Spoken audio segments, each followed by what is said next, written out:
We appreciate every single one of you. We'd love to know, what part of the world are you watching from right now? Let us know in the comments. Now, let's dive into today's story. Chapter 1. The Architect of Deception.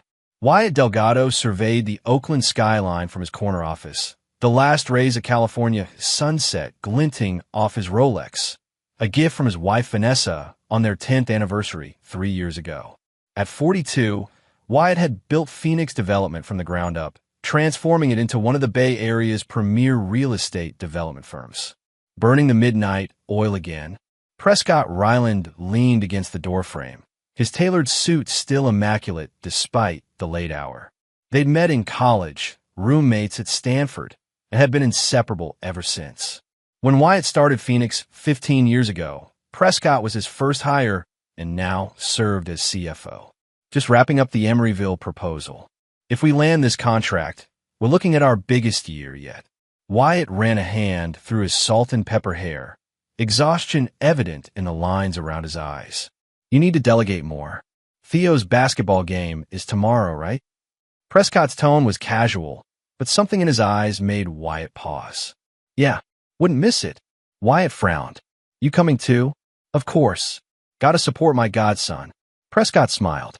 Vanessa mentioned she's making that paella he loves afterward. Wyatt's phone buzzed, speaking of his wife. Hey babe, just checking when you'll be home. Theo's asking about his science project. Vanessa's voice had a musical quality that still captivated him after 13 years of marriage. Another hour. Tell him I'll help him finish it tonight, promise. After hanging up, Wyatt turned to Prescott. You remember when we were starting out? Sleeping on office floors, living on ramen. And now look at us. Prescott gestured around the opulent office. You've got the dream home in Piedmont, beautiful wife, amazing kid. You won, brother. Wyatt nodded, unaware of the calculation behind Prescott's eyes, unaware that the life he'd built was already being dismantled piece by piece. At home, Wyatt helped his 10-year-old son Theo with his solar system project. Vanessa moved around the kitchen, her dark hair falling in waves down her back. At 38, she was still stunning. A former art gallery director who'd given up her career to raise their son, but had recently been restless, talking about getting back into the art world. Dad, can we go camping this weekend? Like we used to? Theo asked, adjusting Neptune's position. Not this weekend, bud. The Emeryville presentation is Monday. Wyatt ruffled his son's hair. But soon, I promise. That's what you always say. Theo's disappointment was palpable. Later that night, Wyatt found Vanessa in their bathroom, typing rapidly on her phone. She startled when he entered, quickly setting the device screen down. Everything okay? He asked. Just Marina from my art group. We're planning a show. She smiled, but it didn't reach her eyes. You should join us for dinner tomorrow. The whole group's getting together. I'll try. He kissed her forehead, missing how she tensed at his touch. As Wyatt slept that night, Vanessa slipped from bed and made a call from their walk-in closet. It's almost ready, she whispered. 2 more weeks. You sure about this? The male voice was concerned. Absolutely. He's barely present anymore. Hasn't really looked at me, at us, in years. She glanced back at the bedroom where her husband slept. He's a good father, but he's neglected what matters most, the voice finished. I understand. Vanessa ended the call, unaware of a small device blinking silently on the top shelf. A security measure Wyatt had installed months ago when he'd first noticed her growing distance. He hadn't checked it in weeks, too busy with work to confront the possibility that something was wrong in his marriage. Across town, Dante Romano, Phoenix Development's head of security and Wyatt's old friend from his Marine Corps days, sat in his modest apartment reviewing security logs. A dedicated bachelor at 45, Dante had joined Phoenix after retiring from military service with a Purple Heart and the loyalty that came from having Wyatt pull him out of a firefight in Fallujah. Dante noticed an irregularity in the company's server access logs. Someone had been reviewing confidential files at unusual hours. He made a note to mention it to Wyatt tomorrow. The pieces were already in motion, the betrayal architected to perfection. Wyatt Delgado was a man who trusted deeply, who believed in loyalty above all else. It would be his undoing, and later, his greatest weapon. Chapter 2. Fissures in the Foundation. Theo's basketball game was packed with parents. Wyatt arrived late, slipping into the bleachers beside Vanessa, who was engrossed in conversation with Sylvia Ochoa, another team mom. Prescott sat on Vanessa's other side, unusually animated as he cheered Theo's team. "Sorry I'm late," Wyatt whispered to Vanessa. Conference call ran long.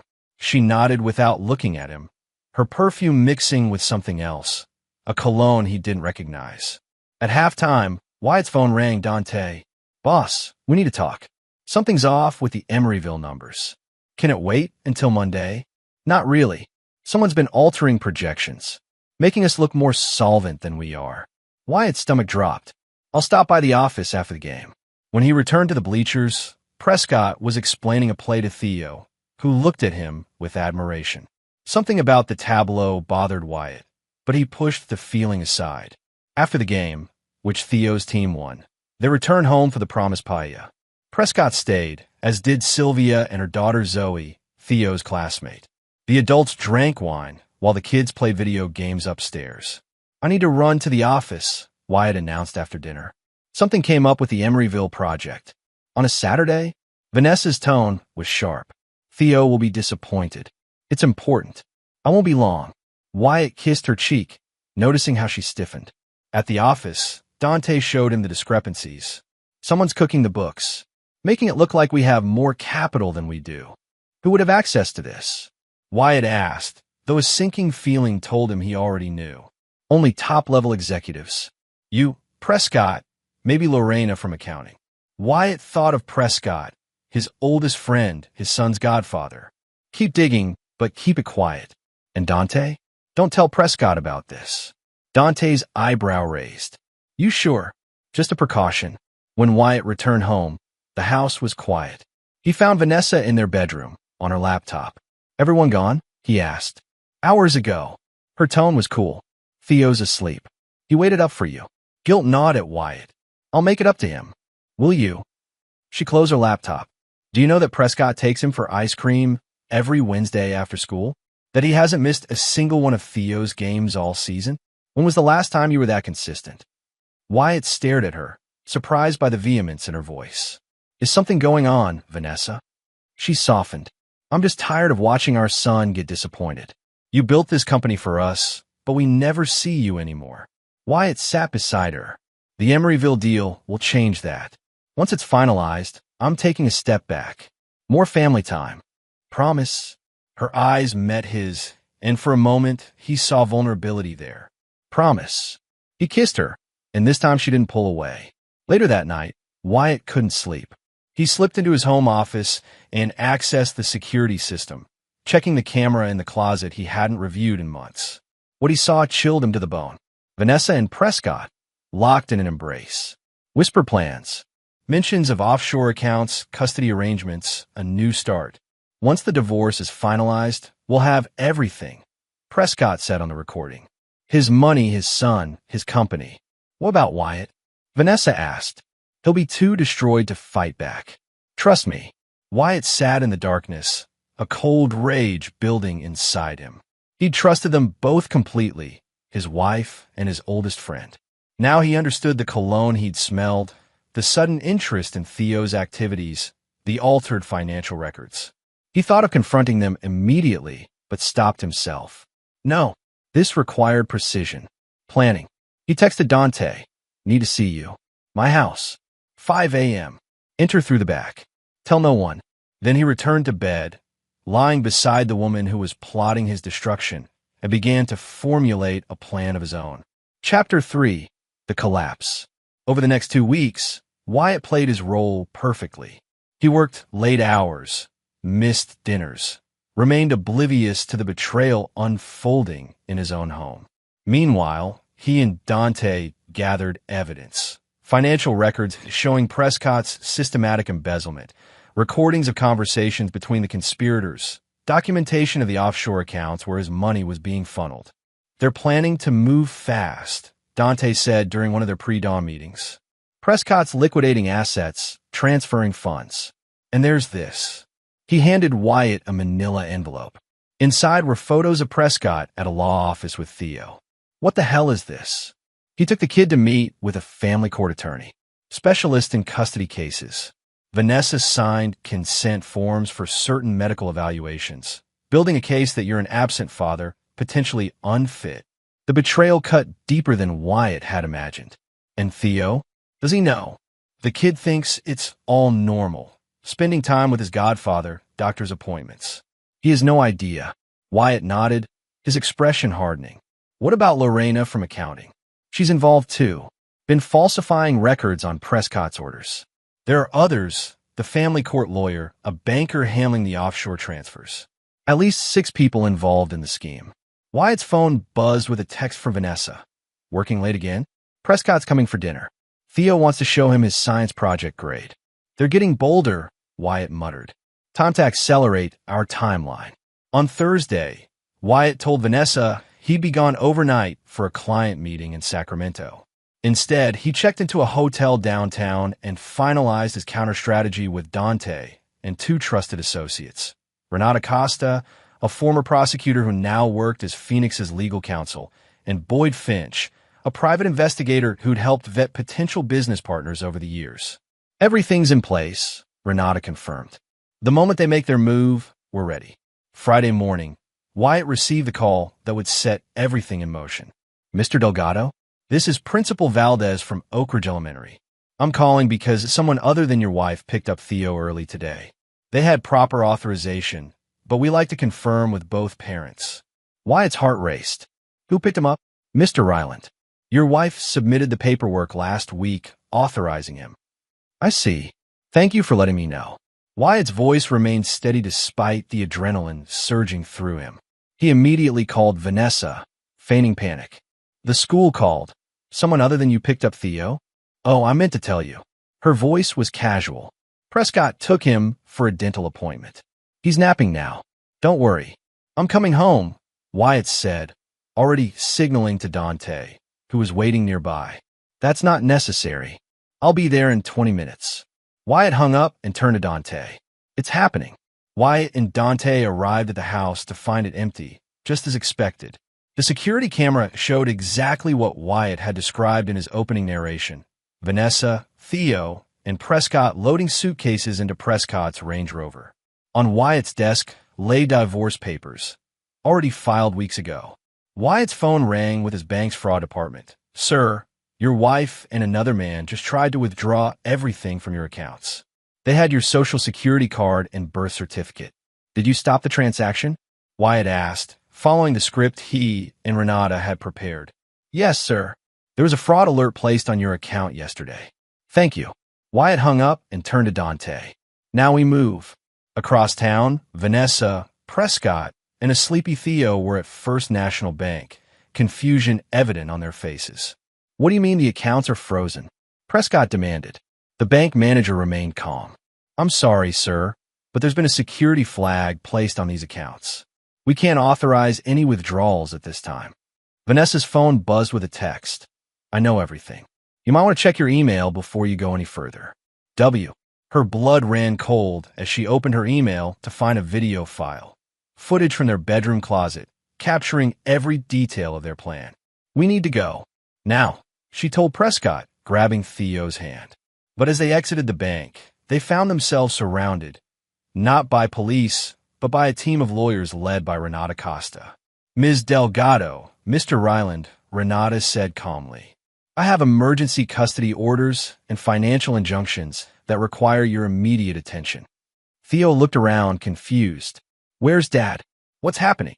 Vanessa's phone rang. Wyatt. She answered, her hand shaking. You thought I wouldn't fight for my son? His voice was ice cold. Did I just roll over while you and my so-called best friend stole everything I built? Wyatt, please, we can talk about this. Fear crept in her voice. Oh, we're past talking. Here's what happens now. Theo comes with me. The custody order's already signed by Judge Hernandez. Every account you've touched is frozen. Every plan you've made is exposed. You can't do this. I already have. But this is just the beginning. Wyatt's voice dropped lower. You wanted to destroy me? Now you'll see what destruction really looks like. As Renata took Theo gently by the hand, explaining that he was going to see his dad, Vanessa and Prescott realized the magnitude of their miscalculation. They had thought Wyatt was oblivious, distracted by work, and blind to their betrayal. They couldn't have been more wrong. As Theo was driven away in Renata's car, Prescott turned to Vanessa, his face ashen. "What just happened?" "We underestimated him," she whispered, watching her son disappear from view. "That's what happened." From the shadows of a nearby building, Boyd Finch captured their expressions of shock and defeat, photos that would serve as the first page in Wyatt's album of revenge. Chapter 4: Foundations of Retribution. 3 months after what Wyatt now called the betrayal, he sat in the remodeled living room of his Piedmont home. The space transformed from Vanessa's light, airy design to something more masculine and minimal. Evidence of her had been purged from every corner. Theo entered, backpack slung over one shoulder. At 11, he was tall for his age, with Wyatt's strong jaw and Vanessa's expressive eyes. The past months had aged him in subtle ways. "How was the math test?" Wyatt asked, setting aside architectural plans. "Got an A." Theo's voice was subdued. "Dad, when can I see Mom?" Wyatt's expression remained neutral, though something cold flickered in his eyes. "Your mother made choices, Theo. Choices that hurt this family. But she calls every day. She's crying all the time."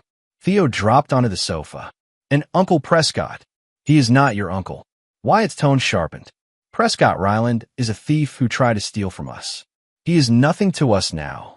The temporary custody arrangement granted Wyatt full physical custody, with Vanessa allowed only supervised visits, a situation Wyatt had engineered through evidence of parental alienation and attempted parental kidnapping. Dante appeared in the doorway. "The contractor's here about the office renovations." Wyatt nodded.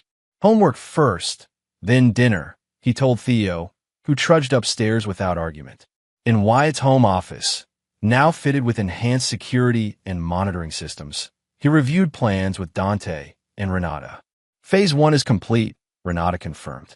"Vanessa's legal counterattack has been neutralized." Judge Hernandez was quite impressed by the evidence of conspiracy. "And Phoenix Development?" Wyatt asked. "The board has officially removed Prescott as CFO. The forensic audit revealed he'd been embezzling for nearly 2 years, over $4 million. Dante handed Wyatt a tablet with the financial report. "With the criminal charges pending, he's basically unemployable." Wyatt nodded, satisfaction evident in his expression. "And our other projects?" Boyd Finch joined them, setting down a leather portfolio. "Lorena from accounting has accepted our offer of immunity in exchange for her full testimony. She's provided details on everyone involved in the conspiracy." "Good. And the offshore accounts?" "Frozen," Renata confirmed. "Prescott can't touch a penny. He's been reduced to staying in his cousin's guest room in Hayward." "And Vanessa?" Wyatt's tone remained detached when speaking her name. "Living in a studio apartment in Oakland. The gallery job she lined up fell through after an anonymous tip about her involvement in financial fraud." Boyd's expression remained neutral. "She's working as a receptionist at a dental office." Wyatt leaned back, absorbing the information. The initial shock of betrayal had hardened into something colder, more calculated. This wasn't just about punishment. It was about dismantling their lives with the same methodical precision they planned to use against him. "What about Sylvia Ochoa?" Wyatt asked. Boyd pulled out a file. "Single mom, works in pharmaceutical sales. No direct involvement in the conspiracy, but she knew about the affair. Vanessa confided in her, and she said nothing to me." Wyatt's jaw tightened. "Add her to the list." Renata looked concerned. "Wyatt, I understand going after the main players, but peripheral figures. Everyone who knew and said nothing is complicit." Wyatt cut her off. "Everyone who helped them, enabled them, or stood by while they plotted against me and my son will face consequences." Later that evening, after Theo was asleep, Wyatt met with someone new. Marian Russo, a child psychologist specializing in parental alienation. "Theo's struggling," she explained gently. "He doesn't understand why his mother and godfather, who were constants in his life, are suddenly villains. They betrayed us," Wyatt said flatly. "To you, yes. But to Theo, they're still people he loves. His mother is still his mother." Wyatt paced the room. So what am I supposed to do? Let them back into his life so they can poison him against me? No. Marianne's voice was firm. But complete excision isn't healthy either. Supervised visitation with his mother would give him security while protecting your relationship. Wyatt stared out the window at the Bay Bridge, illuminated against the night sky. I'll consider it. After Marianne left, Wyatt received a text from an unknown number. You've made your point. We're destroyed. Isn't that enough? P. Wyatt typed a response. This isn't about making a point. It's about justice. And we're just getting started. He turned to photos on his desk. Surveillance images of Vanessa entering her shabby apartment building, of Prescott being turned away from a job interview, of Lorena testifying before the grand jury. Each image represented a step in his methodical dismantling of their lives. But it wasn't enough. Not nearly enough. In his desk drawer was a black notebook where Wyatt had listed every person involved in the conspiracy, with detailed plans for each. Some would face legal consequences, others professional ruin, others social destruction. Some, like Prescott and Vanessa, would experience all three. The Wyatt Delgado who had trusted too easily, who believed in second chances, was gone. In his place stood a man who would not rest until everyone who had betrayed him had paid the full price. As he closed the notebook, his phone rang. Vanessa again, her nightly call to beg for time with Theo. As always, he let it go to voicemail. Revenge wasn't a dish best served cold, he had discovered. It was a feast best savored slowly, one carefully prepared course at a time. Chapter 5. Structural Integrity. 6 months after the betrayal, Wyatt stood in the newly renovated offices of Phoenix Development, now rebranded as Nemesis Properties. The name change had raised eyebrows in the industry, but Wyatt embraced the symbolism. Theo, now adjusting to his new middle school, had started seeing Vanessa for supervised visits twice monthly. A concession Wyatt had made after careful consideration of Marianne's advice and his own investigation, confirming that while Vanessa had been willing to use Theo as leverage, she genuinely loved their son. The supervised visits served another purpose. They kept Vanessa hopeful that reconciliation might be possible, making her more vulnerable to the next phases of Wyatt's plan. The Davidson project is ready for your final approval, Dante said, entering Wyatt's office with a tablet. And you have a visitor, Miranda Wallace. Wyatt looked up with interest. Miranda was an influential gallery owner who had once mentored Vanessa. Send her in. Miranda entered, elegant in her 60s with silver hair and sharp eyes. Wyatt, thank you for seeing me. What can I do for you, Miranda? It's about Vanessa. Miranda sat without invitation. She's applied for a curatorial position at my new location in Napa. And suddenly my biggest investor is threatening to pull out if I hire her. My contractors are getting better offers elsewhere. Even my insurance company is raising concerns. Miranda's eyes narrowed. It has your fingerprints all over it. Wyatt shrugged. The art world is competitive. This isn't about competition. This is about destroying her. Miranda leaned forward. She made a terrible mistake. God knows I'm not defending her choices. But this systematic erasure of her every opportunity, it's cruel, Wyatt. Cruel. Wyatt's voice remained calm, but his eyes hardened. Cruel is conspiring with my best friend to steal my child. Cruel is planning to drain accounts I spent decades building while I was at work providing for my family. Cruel is lying to my face for months while plotting my destruction. Miranda held his gaze. I've known you for 13 years. This isn't you. You're right. The old Wyatt died the day he discovered his wife and best friend's betrayal. The man sitting before you has different priorities. He stood, signaling the end of their meeting. If you hire Vanessa, I will ensure your new gallery never opens. It's not a threat. It's a promise. After Miranda left, Dante looked troubled. Was that necessary? Absolutely. Wyatt turned to the window. When they planned their betrayal, they counted on my compassion, my willingness to forgive. That's a weakness I can no longer afford. Across town, Vanessa sat in her therapist's office, exhaustion evident in the dark circles under her eyes. He's systematically destroying every opportunity one finds, she explained, voice breaking. Jobs, housing, even friendships. People I've known for years suddenly won't take my calls. Dr. Amara Okafor nodded sympathetically. Have you considered leaving the area? Starting fresh somewhere Wyatt's influence doesn't reach. And leave Theo? Never. Vanessa wiped away tears. Besides, the custody agreement forbids me from moving more than 50 miles away. Do you regret your actions? Dr. Okafor asked carefully. Vanessa stared out the window. I regret the pain we caused Theo. I regret the way we went about it. She paused, but the marriage had been dead for years. Wyatt was physically present, but emotionally gone. Prescott actually saw me, valued me. And now Prescott can barely look at me. He blames me for the failure of our plan, for underestimating Wyatt. Her laugh was bitter. The irony is that if Wyatt had fought for our marriage with half the energy he's now using to destroy me, we might have saved it. Meanwhile, Prescott Ryland sat in a dingy bar in Hayward, nursing his third whiskey. His cousin had kicked him out last week after Prescott couldn't contribute to rent.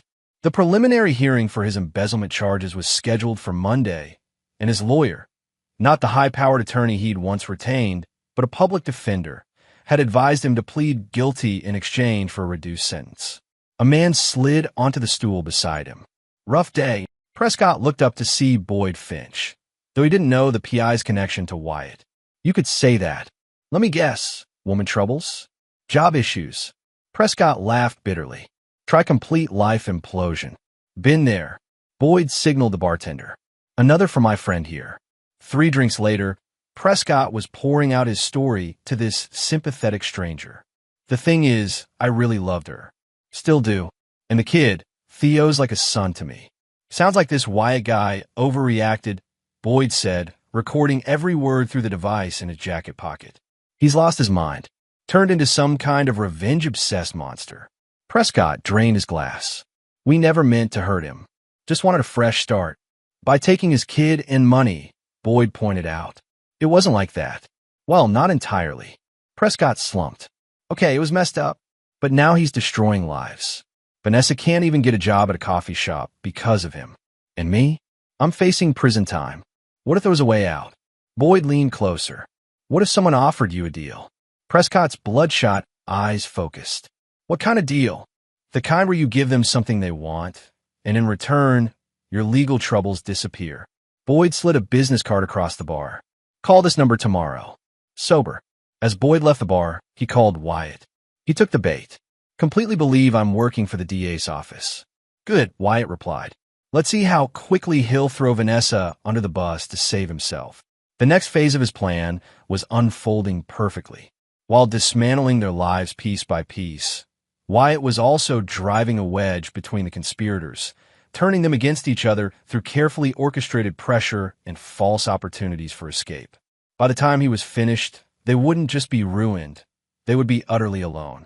Chapter 6. The Blueprint Revealed. 9 months after the betrayal, Wyatt stood in a courtroom watching Prescott Ryland being led away in handcuffs after receiving a 7-year sentence for embezzlement, fraud, and conspiracy. The harsher-than-expected sentence came after Prescott's attempt to secure a deal by providing false information to whom he thought was the district attorney's office, actually Boyd Finch, in an elaborate sting operation. Prescott's desperate attempt to implicate Vanessa in crimes she hadn't committed backfired spectacularly when Boyd revealed the recorded conversations to the actual prosecutors, demonstrating Prescott's willingness to commit perjury to save himself. As Prescott passed Wyatt in the courtroom, their eyes met. This isn't over, Prescott hissed. Wyatt simply smiled. For you it is. Outside the courthouse, reporters swarmed Wyatt, asking about his former business partner's betrayal. Justice was served today, he said simply. Now my son and I can move forward. Vanessa watched the news coverage from her apartment, horror dawning as she realized the full extent of Wyatt's orchestration. Prescott had tried to sacrifice her to save himself, falling directly into Wyatt's trap. Her phone rang, Wyatt for the first time in months. Why are you calling? She asked, voice tight with anxiety. To give you a choice. His tone was businesslike. Your supervised visitation with Theo is scheduled for tomorrow. Be there, and we can discuss your future. Miss it, and you'll never see him again. You can't do that legally. Can I? The same judge who just sentenced your lover signed new custody papers this morning based on evidence that you were complicit in the conspiracy. Your choice, Vanessa. The next day, Vanessa arrived at the family counseling center where she met Theo twice monthly. Instead of their usual counselor, she found Wyatt waiting. "Where's Theo?" she demanded. "With Dante. He'll be here shortly." Wyatt gestured to a chair. "Sit. We need to talk." Reluctantly, she sat. 9 months of constant stress had taken their toll. Her once glossy hair was dull, her designer clothes replaced by discount store basics. "What do you want, Wyatt? Haven't you taken enough?" Interesting question from the woman who plotted to take everything from me. He slid a folder across the table. Inside are 2 documents. The first is a comprehensive custody agreement, giving me full legal custody, but allowing you unsupervised visitation on a regular schedule. Hope flickered in Vanessa's eyes. And the second? A confession, detailing your role in the conspiracy, admitting to attempted parental kidnapping, fraud, and conspiring with Prescott to embezzle company funds. Her face paled. "But I never embezzled?" "True, but you knew about it. You benefited from it. The offshore accounts were in both your names. I won't sign a false confession. Then you'll never see Theo unsupervised again." Wyatt's expression remained impassive. "Your choice." Tears filled her eyes. "What happened to you?" "The Wyatt I married would never." "The Wyatt you married died the day you betrayed him." He stood. "You have 10 minutes to decide. Theo will be here then. Either way, you'll see him today. But whether you ever see him alone again depends on what's in that folder when I return." After Wyatt left, Vanessa opened the folder with trembling hands. The confession was damning, admitting to crimes she hadn't committed, portraying her as the mastermind rather than Prescott. When Wyatt returned with Theo, he found the folder on the table. Inside, the custody agreement was signed. The confession remained untouched. "I won't confess to things I didn't do," Vanessa said quietly. "Not even for Theo." Wyatt's expression betrayed momentary surprise. He had expected her to sign anything to secure time with their son. "Mom!" Theo rushed to embrace Vanessa. "Hey, sweetheart." She held him tightly, eyes fixed on Wyatt over their son's shoulder. "Your dad and I were just finishing a conversation." After their visit, Dante took Theo to the car while Wyatt lingered. "I underestimated you," he admitted. "I thought you'd sign anything to secure visitation. Like you underestimated me when you thought I'd never leave." She stood taller than she had in months. "I made terrible mistakes, Wyatt.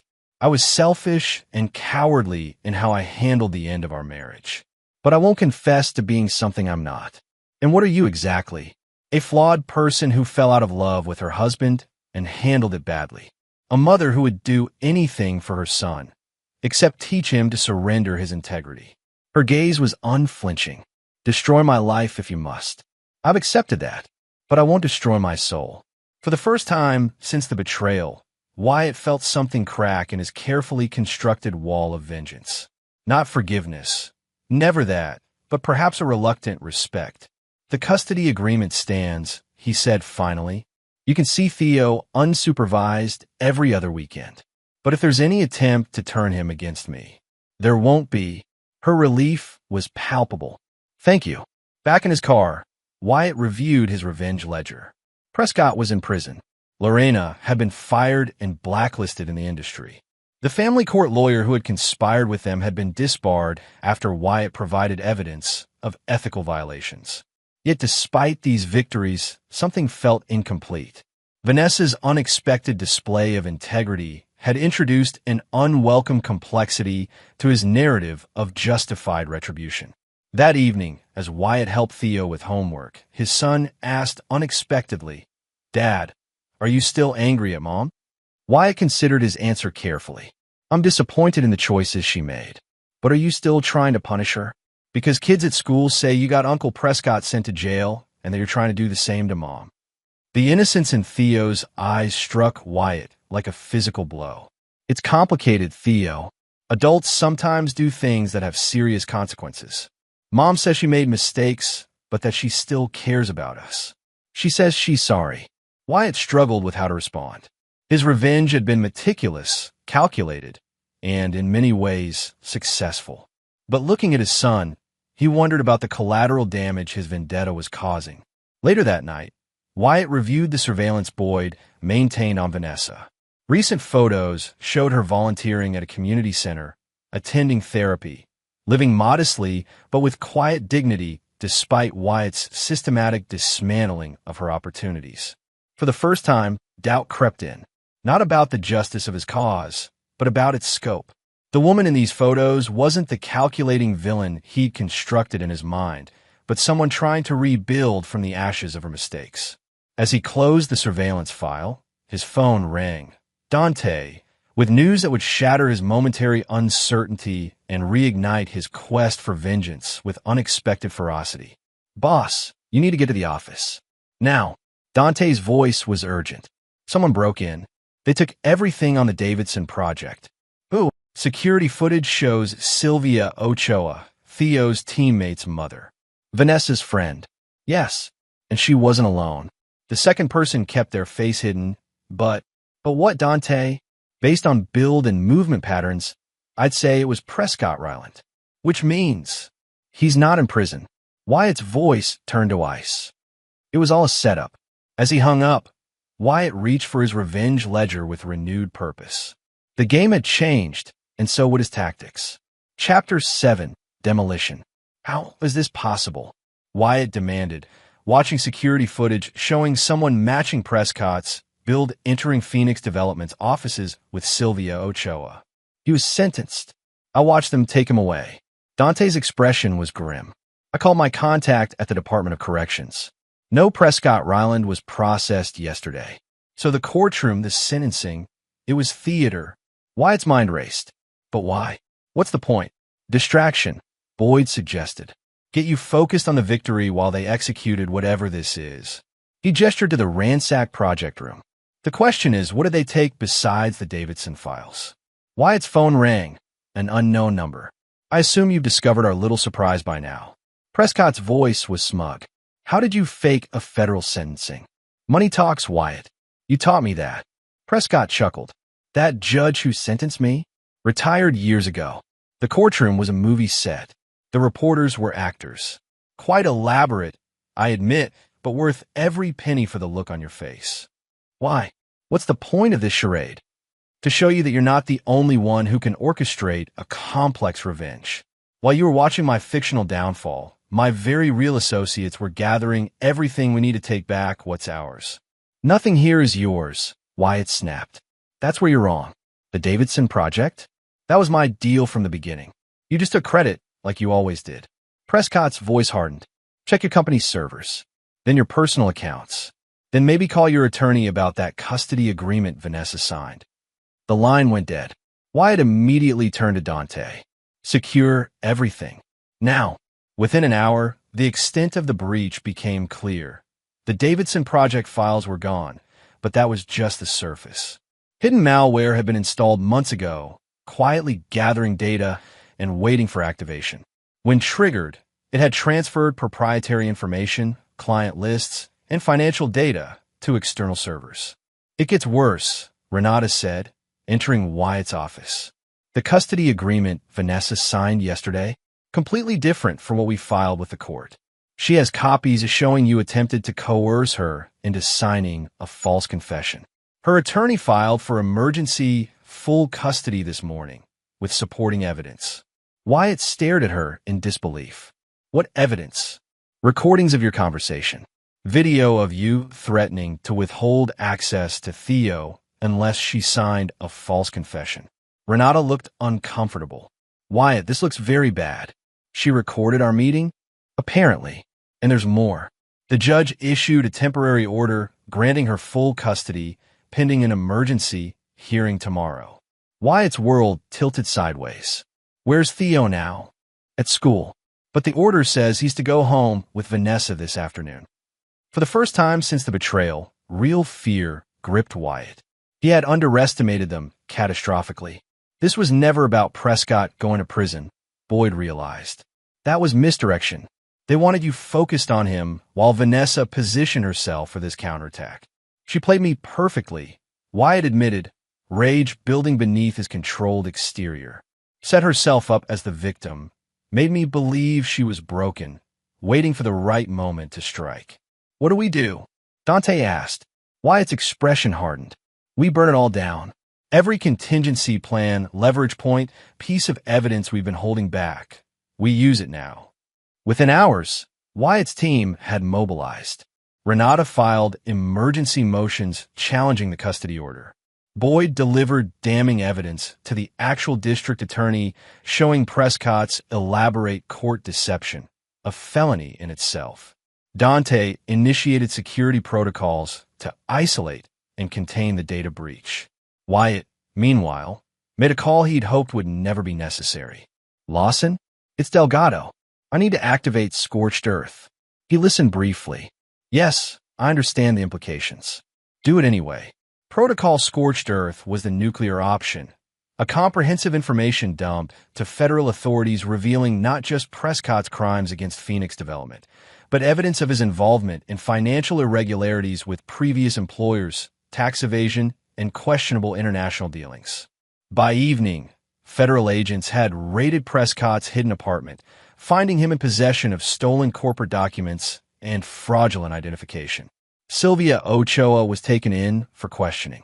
The judge who had granted Vanessa emergency custody received evidence of her collaboration with Prescott that cast serious doubt on her claims of victimhood. Most critically, Wyatt had Theo brought to a secure location by trusted associates before Vanessa could collect him from school, technically violating the emergency order but ensuring his son's safety.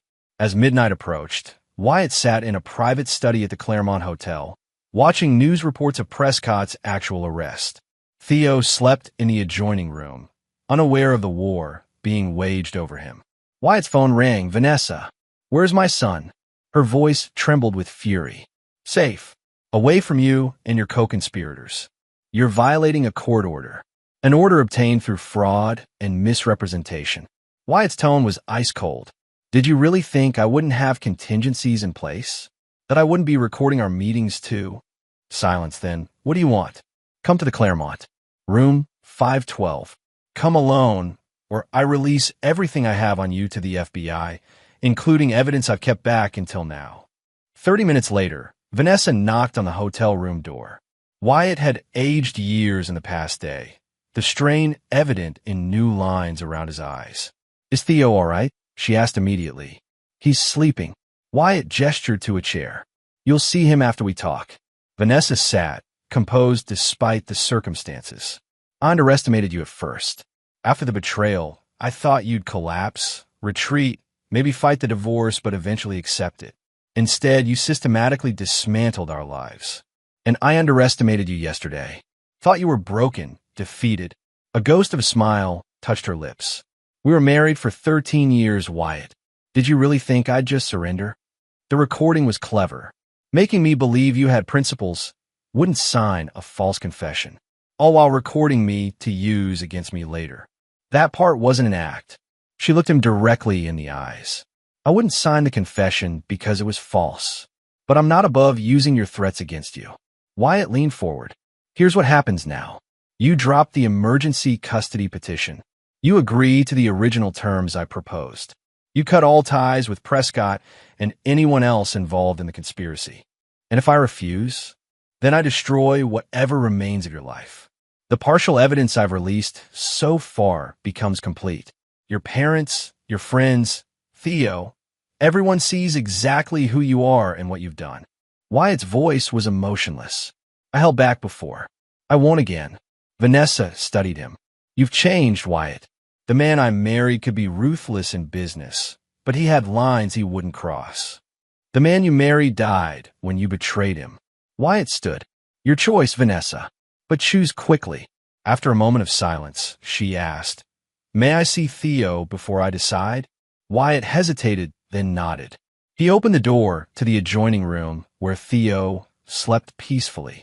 Vanessa moved silently to their son's bedside, gently brushing hair from his forehead.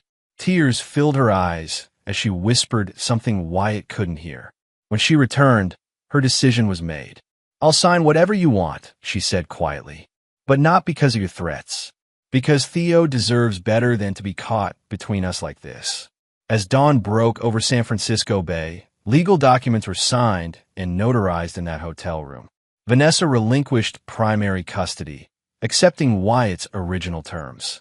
Whatever counterattack she and Prescott had planned collapsed beneath the weight of Wyatt's overwhelming response. But as she prepared to leave, Vanessa turned back. "You won, Wyatt. Destroyed us completely. I hope it brings you peace." Wyatt's expression remained impassive. This was never about peace. "No," she agreed sadly. "It was about vengeance. And now that you have it, what's left?" As the door closed behind her, Wyatt had no answer. Chapter 8. Structural Collapse. 3 weeks after the confrontation at the Claremont, Wyatt sat in his home office reviewing the aftermath. Prescott remained in federal custody, denied bail due to flight risk. Sylvia Ochoa had accepted a plea deal, testifying against Prescott in exchange for probation. Vanessa had moved to a small apartment in Berkeley, adhering strictly to the visitation schedule for Theo, keeping her head down. On paper, Wyatt had won completely. Yet victory felt hollow. Theo's teacher called again. Dante said from the doorway, "He's withdrawing in class, not participating." Wyatt nodded wearily. Marian mentioned the same thing in their last session. "Have you considered that maybe this endless war is hurting him more than helping?" Wyatt's head snapped up. "You think I should forgive them? After everything they did?" "Not forgive, but maybe conclude." Dante chose his words carefully. "You've won, boss. They're destroyed, but continuing to monitor them, waiting for the next betrayal, it's consuming you." Before Wyatt could respond, his phone buzzed with a text from an unknown number. "We need to talk." "About Theo. Meet me at the Well Coffee Shop. 3 p.m. V." Despite his better judgment, Wyatt went. He found Vanessa alone at a corner table, looking surprisingly composed. "Thank you for coming," she said as he sat across from her. "What about Theo?" She slid a folder across the table. "His therapist's assessment. The one you don't know about." Wyatt frowned, opening the folder to find clinical notes describing Theo's increasing anxiety, depression, and feelings of being caught between warring parents. "He's seeing another therapist?" His school counselor referred him after he had a panic attack in class. Vanessa's eyes were tired but clear. "He's falling apart, Wyatt. And it's not just because of the initial betrayal anymore. It's the ongoing war between us." Wyatt read through the notes, something cold settling in his stomach. "Why are you showing me this?" "Because despite everything, I know you love him." Her voice softened. "We've both been so focused on hurting each other that we've lost sight of what matters most." For the first time in nearly a year, Wyatt looked at Vanessa, really looked at her. Not as the betrayer, the enemy, but as Theo's mother. The woman who, despite her flaws, loved their son. "What are you suggesting?" "A truce. Not for us. That bridge is burned beyond repair. But for Theo." She straightened. "I'm not asking for changes to custody or visitation. Just an end to the active warfare." Wyatt considered her words carefully. "And Prescott is out of my life completely. Whatever I felt for him died when I realized he was willing to sacrifice me to save himself." She met Wyatt's gaze directly. "I made terrible choices, Wyatt. I'll live with the consequences. But Theo shouldn't have to." As Wyatt left the coffee shop, he felt strangely untethered. For nearly a year, revenge had been his driving purpose, the scaffolding around which he'd rebuilt his life. The thought of letting it go left him dizzy with uncertainty. Back at home, Wyatt found Theo in his room, headphones on, withdrawn. When he saw his father, he removed them reluctantly. "Hey, Dad." "Hey, buddy." Wyatt sat on the edge of the bed. "How was school?" Theo shrugged. "Fine." Wyatt picked up a framed photo from Theo's nightstand, a family picture from 2 years ago at Lake Tahoe. They looked happy, unaware of what was coming. "You miss how things were," Wyatt observed softly. Theo's eyes filled with tears. "I just want everyone to stop fighting. I want to see Mom without feeling like I'm betraying you. I want—" "What, Theo? Tell me." "I want my dad back." Theo's voice broke. "The one who taught me to fish and build stuff. Not the one who's always angry and checking security cameras and having secret meetings." The words hit Wyatt like a physical blow. In his single-minded pursuit of vengeance, he had become something his son feared rather than admired. That night, Wyatt sat alone in his study, contemplating the revenge ledger that had guided his actions for nearly a year. The comprehensive file detailed every person involved in the conspiracy, their weaknesses, the specific retribution plan for each. With sudden decision, he closed the file and opened his laptop, typing a message to his team. Terminate active surveillance on all targets. Maintain defensive posture only. Focus resources on rebuilding rather than retribution. As he sent the message, he felt both loss and relief. The quest for revenge had sustained him through the darkest period of his life, but had also consumed him, transforming him into someone he barely recognized. The next morning, Wyatt called Marion Russo, Theo's regular therapist. "I'd like to schedule a joint session," he said, "for Theo and me, and eventually, possibly including his mother." Marianne's surprise was evident in her voice. "That's a significant change in approach, Wyatt. It's time for a different strategy, one that prioritizes Theo's well-being over my need for retribution." Over the following weeks, Wyatt dismantled his revenge apparatus. Not out of forgiveness, never that, but out of recognition that vengeance had become a prison of his own making. Theo began to re-emerge from his shell, especially after Wyatt arranged for a weekend camping trip. Just the two of them in the Sierra Nevada mountains, away from surveillance and security, focusing simply on being father and son. Around a campfire under stars brighter than any city sky could offer, Theo asked the question Wyatt had been dreading. "Dad, do you still hate Mom?" Wyatt poked at the fire, considering his answer carefully. "I don't hate her, Theo. I'm angry at the choices she made. I don't think I'll ever fully trust her again. But hate requires energy I'd rather put elsewhere now." "Like where?" "Like here, with you." Wyatt smiled at his son, building something new instead of tearing things down. As they talked into the night, Wyatt realized this was the first time in a year he had gone an entire day without checking surveillance reports or revenge scenarios. The obsession was loosening its grip. But just as Wyatt began to imagine a future beyond vengeance, a text message shattered his emerging peace. "Did you really think it was over? Check your company server." A cold, familiar rage flooded back instantly. Prescott was supposed to be in federal custody awaiting trial. How was he sending texts? Wyatt called Dante immediately. "Check the servers. Now." Full security sweep. "Already on it." Dante responded tensely. "Boss, it's bad. Someone's inside our system. Not just accessing files, they're wiping everything. Client data, project files, financial records. How is this possible? Prescott's in custody. Either he has outside help or what? Or he was never the real architect of the conspiracy to begin with." As the implications sank in, Wyatt realized his victory had been an illusion.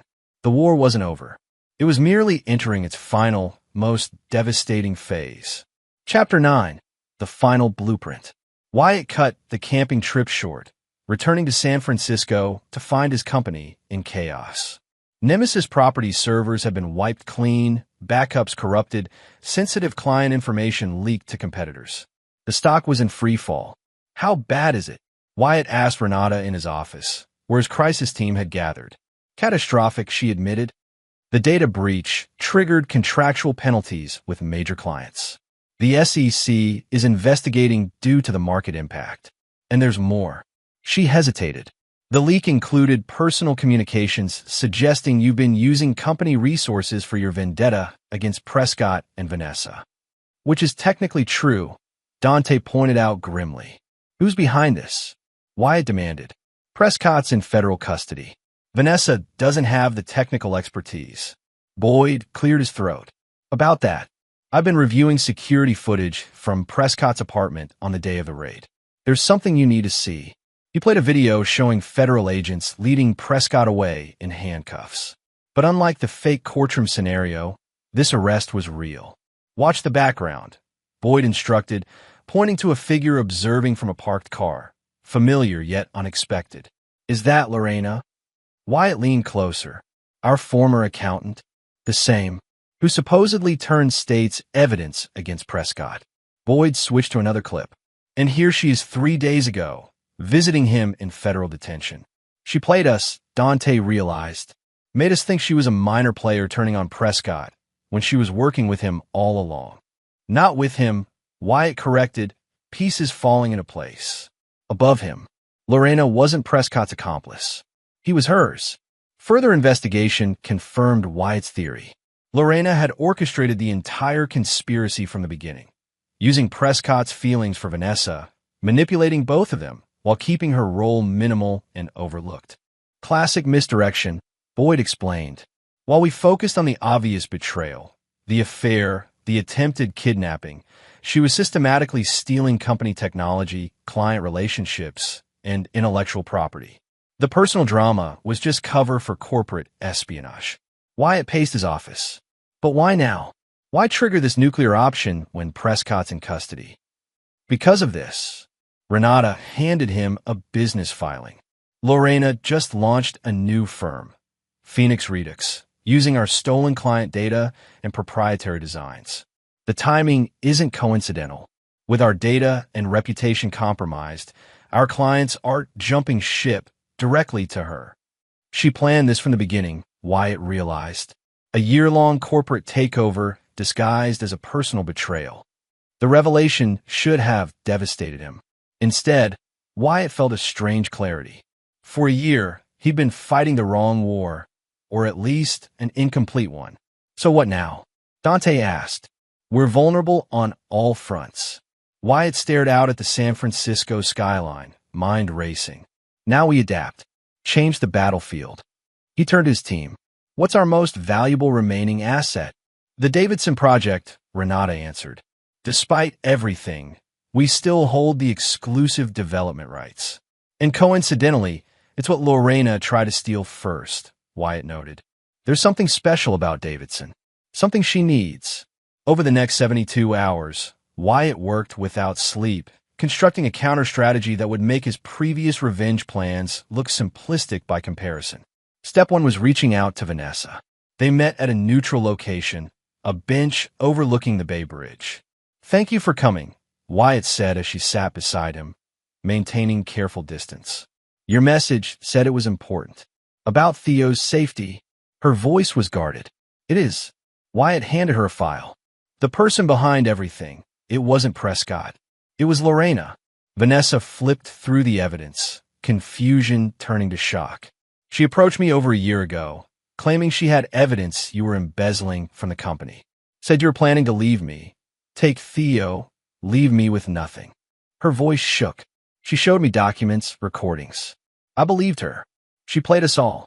Wyatt's tone held no accusation.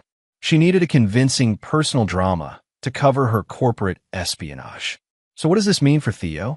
For us, it means we have a common enemy. And for our son's sake, we need a different approach. Wyatt met her eyes directly. Not reconciliation. That bridge is burned. But perhaps alliance. What followed was the most honest conversation they'd had in years. Vanessa admitted how Lorena had cultivated her insecurities, fed her evidence of Wyatt's supposed betrayal, then introduced her to Prescott as a confidant who became more. I'm not excusing my choices, she said quietly. The affair was real. The decision to leave was mine. But the rest, the accounts, the custody plans, those were engineered by Lorena.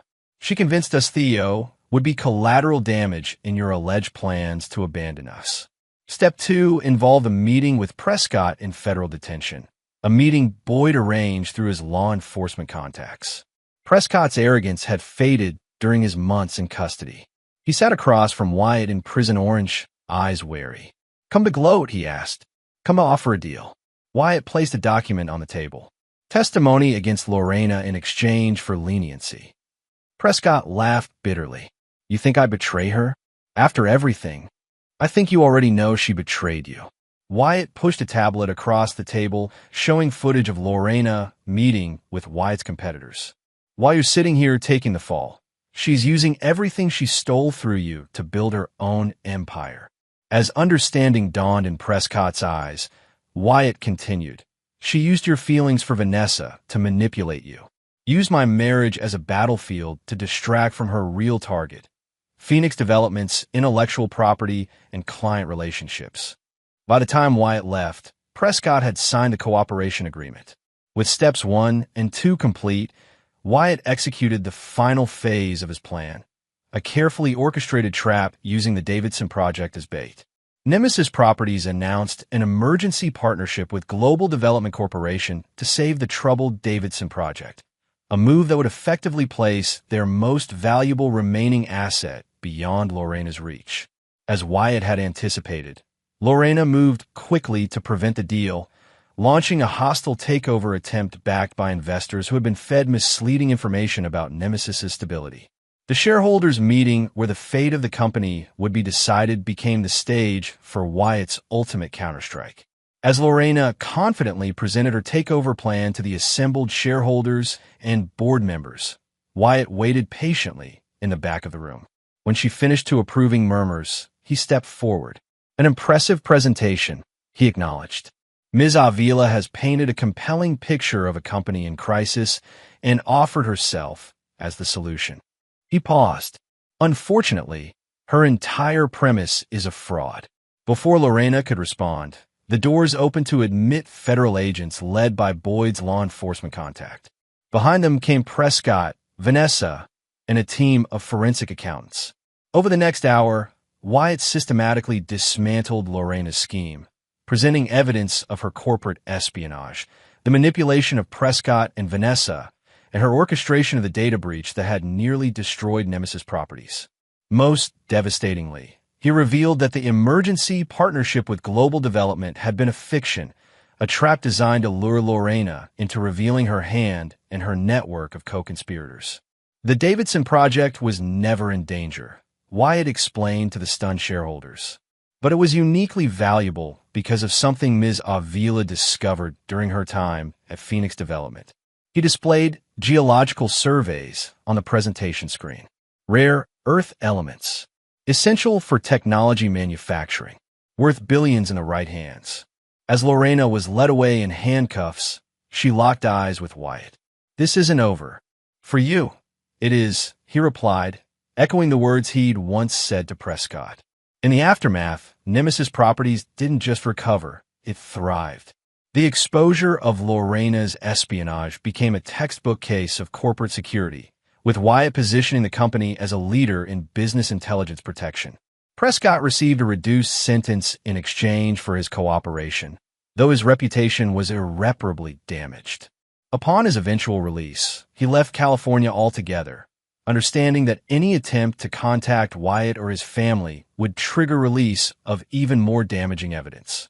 Vanessa and Wyatt established a functional co-parenting relationship focused solely on Theo's well-being. The divorce was finalized without further conflict, both parties accepting that trust once broken could never be fully restored. 1 year after Lorena's arrest, Wyatt sat in his rebuilt office overlooking San Francisco Bay. Dante entered with the morning reports. Lorena's appeal was denied, he announced. 15 years. No possibility of early parole. Wyatt nodded, satisfaction evident in his expression. And the Davidson Project? Breaking ground next month. Preliminary extraction suggests the rare earth deposits are even larger than initially estimated. Good. Wyatt turned to a framed photo on his desk. Not the old family portrait, but a new one of him and Theo on a fishing trip. Any issues with the custody arrangement this week? None. Vanessa followed the schedule exactly. Dante hesitated. She asked if Theo could stay an extra day next weekend for her mother's birthday celebration. That works fine. Tell her yes. As Dante left, Wyatt opened his desk drawer and removed the black revenge ledger that had once contained his meticulously detailed plans for retribution against everyone who had betrayed him. Its pages were now blank, not because he had forgiven, but because his vengeance was complete. The betrayal had transformed Wyatt Delgado. The trusting man who believed in second chances was gone forever. In his place stood someone harder, more calculating, unwilling to forgive betrayal, but wise enough to recognize when justice had been served. He had not forgotten. He had not forgiven.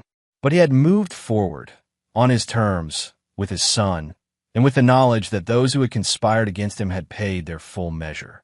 And in the end, that was enough. And there you have it. Another story comes to an end. What did you think? I'd love to hear your thoughts in the comments below. If you enjoy this story, consider joining our community by subscribing. It means the world to us.